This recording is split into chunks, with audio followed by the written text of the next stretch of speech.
Wow, one-on-one defense para kay Mr. Incabo. At si Mr. Guerrero ang bumabantay sa kanya. At parang nag-click naman yung depensa nila. And still by Mr. Egaw. Egaw may bit-bit ng bola. At muntikan pang mabitawan. Binigay kay jersey number 3. Yes, 2 points and 1 pa. Talagang tinatrabaho nila ang depensa kay Mr. Incabo. At eto pa, hindi pa napigilan. Muntikan pang na-steal. Buti na lang. To the rescue, Mr. Aroy. At naipasa kay Mr. Incabo. Yun, bumawi. 2 points. Kaya pala, ganoon na lang ang pagdepensa nila kay Mr. Incabo. Kasi ganito pala siya kung pumasa. And assist to Mr. San Juan. 2 points again. Napaka-legit naman pala ito na pagka-point guard tong batang to. At eto na naman, pinasa kay Mr. Salahid at tumira ng 3. Yun, pasok na naman. Siya pala yung playmaker ng team. Parang si Chris Paul lang ang galawan, ang point guard ng Salahid. Nice pass daw, sabi ni Mr. Bendulo. Napaka-legit naman pala ni Mr. Incabo. Pagkakita niya sa kasama niya na walang bantay, pinasa agad.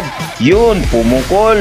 Pasok na naman. Isa ito sa mga dahilan kung bakit sila pumasok sa semifinals. At kung akala nyo puro lang siya pasa, titira din siya. Yes, 3 points. At napatawa na lang siya dito. At meron din itong fans club sa gilid. Kaya pala ginagalingan niya paglaro kasi merong nakatingin sa kanya. Yun, at napaplex pa siya. Counted foul daw. At meron din itong katulong si Mr. Incabo. Ito si Mr. Tancho. Small but terrible. Yun, ang taas ng talon. Yes, pasok ang 2 points niya. At hindi lang yan, andito rin si Mr. Haris Bindulo. Napaka-hyper din ng batang to. Eto, kitang-kita niya, steal niya, kuha niyang bola, tapos ni-layup.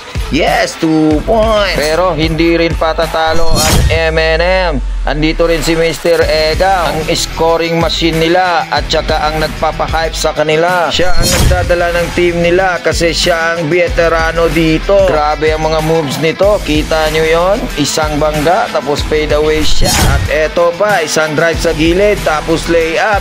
Yes, 2 points agad yan para sa kanya. At eto pa ang isa, isang fake tapos isang bump tapos tira agad. Yes, 2 points na naman yun. At di lang yan, andito rin si Mr. Guerrero, ang katimbang ni Mr. Egaw. Pinasa kay Mr. Reyes, ang shooter ng batang to. Yes, 3 points. Isa din ito si Mr. Guerrero, ang kumakana ng Team M&M. Grabe, anong tira yun? What a shot. At eto pang isa, Mr. Guerrero, dribble at layup. Yes, sometime pa. At meron din silang kasama ng isang shooting guard, Mr. Paulino. Umira ng 3.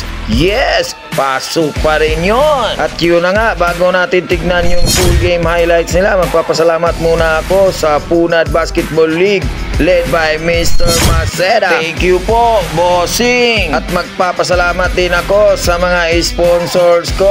Ang J Project Alakdan Official Distributor, Alakdan CN Co. Shamo, at ang CN's Native Lechon. Baka naman.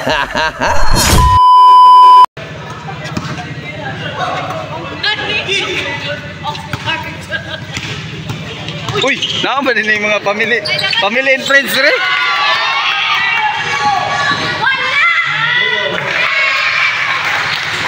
Shot man lagi.